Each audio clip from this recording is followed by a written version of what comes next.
ஆண்டவராகிய இயேசு சொன்னார், எருசலேம் வீதியிலே அவர் கொண்டு போய் கொண்டிருக்கிற போது அநேக ஸ்திரீகள் என்ன செய்தார்கள்?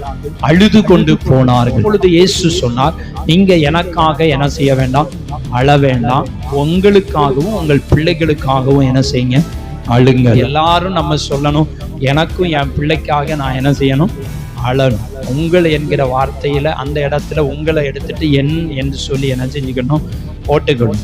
அப்படின்னா தெய்வ சமூகத்தை எதுக்கலாமோ என்ன செய்யறோம், அழுறோம், எதற்கலாமோ சாதிக்கிறோம். ஆனால் தெய்வ சமூகத்துல உங்களுக்காகவும் எனக்காகவும் என் பிள்ளைகளுக்காகவும் அழுங்கள்னு சொன்னா அதனுடைய அர்த்தம் ஜெபிக்க வேண்டும். நம்ம ஜெபம் பண்ண வேண்டும் என்று கர்த்தர் விரும்புகிறார். நம்முடைய சந்ததிகளுக்காய் நம்ம ஜெபிக்கணும் கர்த்தர் விரும்புகிறார்.